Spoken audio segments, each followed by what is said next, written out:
So get presets from other people, look at the stuff that manufacturers give you, but then start creating your own. Say, can I make a black and white preset that I like better than this one? And why do I like it better? One that works better with the way I shoot, because, it needs to work for you, right? Something that, like, my presets might not work for you because you don't shoot the way I do.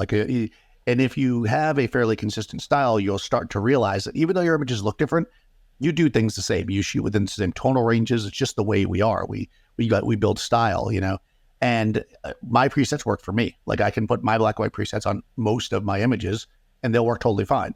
They might not work for you. So you want to, like, create your own. But if you don't know where to start, right? Like, you can get some prepackaged ones, see what they do, then, like, break them down a little bit. That might be a good thing to mess with if you've been doing that. Maybe think about what you love about them. It's so easy just to press the button, yes, but maybe spend an hour and figure out your own presets that you can just press the button and it's yours. Exactly. And it's really easy to do. Like, for instance, in Lightroom, it's super simple.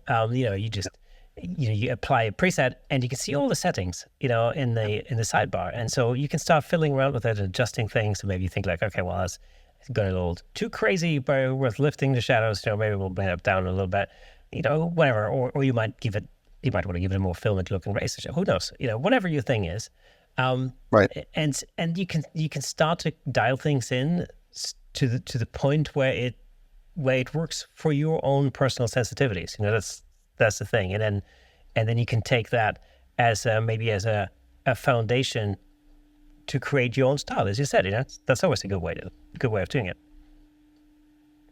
Yeah, I think that's ultimately what most of us want, is to create something that's ours, right? That's unique to us. We love other people's work and we might want to emulate them on some level, but ultimately you want your own work, right? The thing that's inside you, you want to put it out there. So, all the things we're talking about, like giving yourself goals and watching other people, taking advice from people, that all, you take the pieces of it, then that becomes your style that you then build from. And I think if you are going with technology, it's a good idea to use it to your advantage. Like, take what it does auto, right?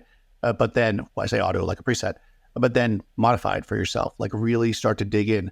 If you're used to using the camera a certain way, go in there and see, what is this preset in the camera? What is this color thing? Or what is the standard mode versus the portrait mode, or whatever they call them in cameras these days, as far as the colors and, like, the saturation and stuff. A lot of cameras allow you to mess with that stuff. So, which is kind of what, I guess, when you're talking about the Fuji, like, I know in my Nikons, I can go in there and go, no, more contrast when I do this mode or less this. And then you can start to find something that works for you, And I think that's ultimately what we want to do. So start messing with that stuff if you haven't yet. It's easy enough if you already have a camera. Most of them allow you to do it. Just see, like, if you're always adding contrast and saturation in post, maybe dial that into the camera in the settings. You can always roll it back, if it's shooting raw anyways. It just works for the JPEG. So you can just see what you're getting. Exactly. It's exactly as you said. It's like, I'm shooting everything. Actually, I'm filming everything with Nikons.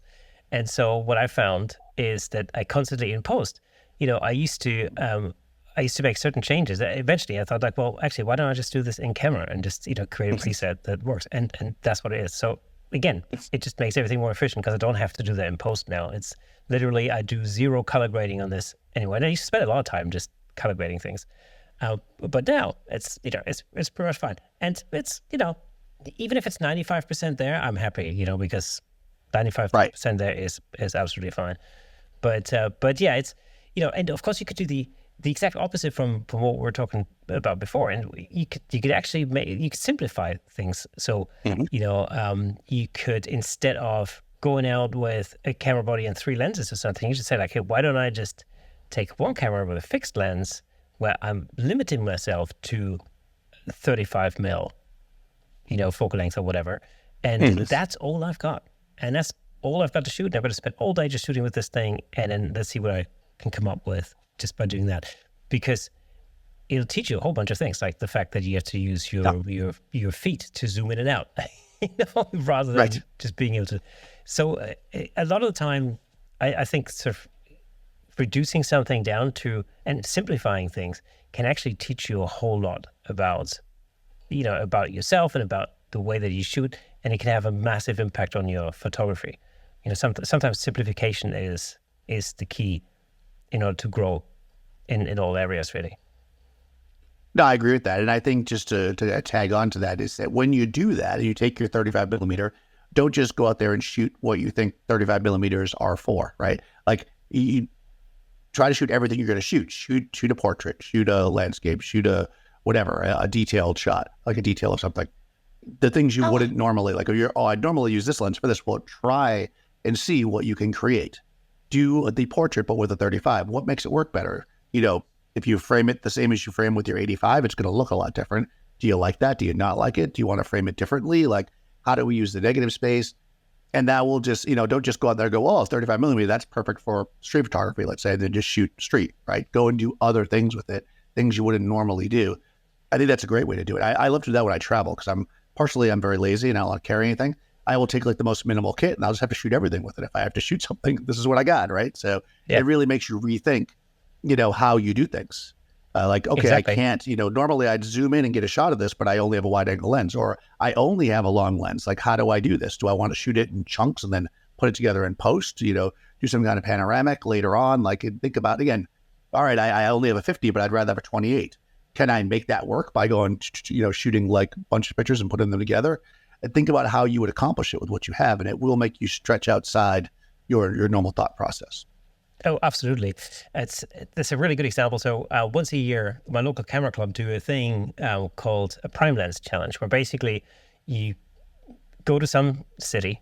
I can't remember where they went. Where did they go? This year was Cambridge, maybe Oxford. I can't remember. But you go to a city and you spend a whole day there, and you can only create images with a prime lens or with one focal length. So if you've got a zoom lens, you got to tape it off and all the rest of it. But most people will pick the standard focal length, focal lengths. I can't talk today. It's Monday. That's what it is. Right. So people would pick 50 mil, obviously, or maybe an 85, or maybe 35, and that's usually that's the range that people would pick. And I always think, like, what if I picked a 14? And now I've got to shoot everything with a 14. Yeah. So that'll be more interesting, because now I really have to think completely differently, and I can create completely different images from what you would normally expect with, when it comes to street photography in general. It could just be, a fun experiment. And it might tank. Might tank completely. But hey, at least, you learn something from it. I mean, even if things like this go wrong, you still come out with a learning experience in the end. That's how I always feel about stuff like that. Yeah, 100%. Taking something that's at the extreme end, I actually think wide is probably the smarter way to go, right? Because I think you can recover that. If you took a 200, you might be limited. I actually think the 14 is nice. In fact, it's funny. I used to shoot a lot of musicians, and we would shoot like in recording studios, and the 14 was what I always used for that. I didn't own one because I couldn't afford it back then, so I'd rent it. And then when I would have it, I'd be like, "Oh, I got to shoot stuff with it. It's such a nice lens." So it's such a different way to look at the world. If you've never used a really wide lens, I mean, and it's not like a fisheye wide, like it's just wide, right?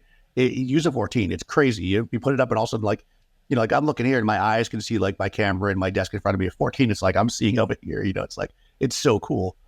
Yeah, it's great. It's a great focal length. And also, I do a thing.